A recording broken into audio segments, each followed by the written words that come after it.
Okay, so I just got back from the St. Louis Chess Club, and I had an interesting conversation with one of my opponents, casual play, of course, about about chess players and their patterns of disconnection, about chess players and their patterns of disconnection. And what we meant by that is where we've noticed that a lot of chess players kind of work in isolation, right? We do a lot of the work on our own, which makes sense. So we like practice on the computer, playing games, or we analyze our own games, right? It's very much on our own, which makes sense. Then we come into a chess club, and there's some social aspect to it when we come out to a chess club and we play other people.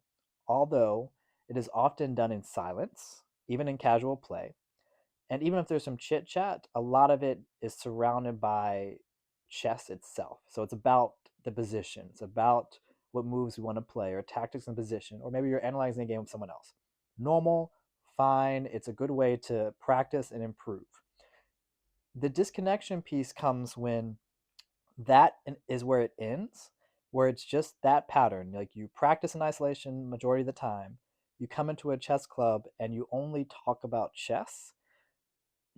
That's where it's kind of cyclical in nature, where if it just ends there, it's not really social if you're not connecting to a human being. Where if spend an hour with someone and you leave the board and you don't really remember their name, or what they do for work, or what they study in school, or like what their interests are, really kind of getting to know somebody at more kind of like an intimate level, right? To get like kind of beneath the surface, right? And that's what we mean by kind of pattern disconnection. So one of the challenges I have for chess players is that if you find yourself like whatever, maybe you have a different pattern, but you're noticing it's kind of the same pattern over and over, and you're feeling that you don't really feel a sense of community when you go out to these chess clubs, you don't really have that sense of belonging, you're just kind of there, then I would challenge you to do something a little bit extra and think less about maybe, yeah, less about like just getting better at chess. Well, that's always going to be part of it, of course, and more about how to you can get a chance to get to know someone, even if something small. Like if you're not used to asking someone what their name was or name is, when you sit at the board before you start playing and shake hands, like ask them what their name is, you know, or like you could have a conversation about who they are as people before you even play, because I mean there's no rule against that. You're not playing in a tournament, you don't have to be absolutely silent. You can ask them like where did they go to school, where did they go to school, what did they study. You could be doing this before you play. If that's easier for you, you could do it while you play.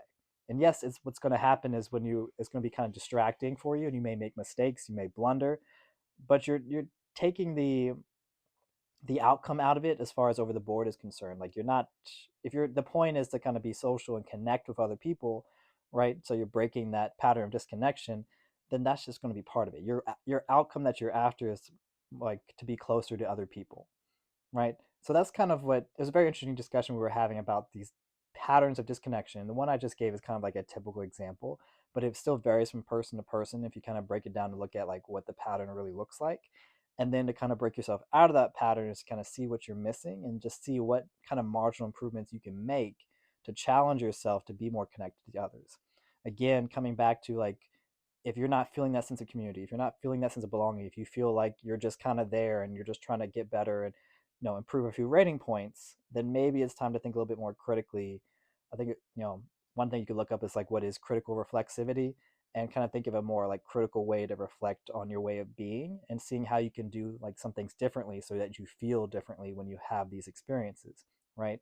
And as I'm talking, I'm also thinking about myself where I have a pattern of disconnection often because like I used to go to chess clubs, or I kind of still have been guilty of this. Well, I go to chess clubs to kind of prove myself, or like prove to myself that I've gotten better. And if I play and I lose a bunch of games, that kind of disrupts that view of myself.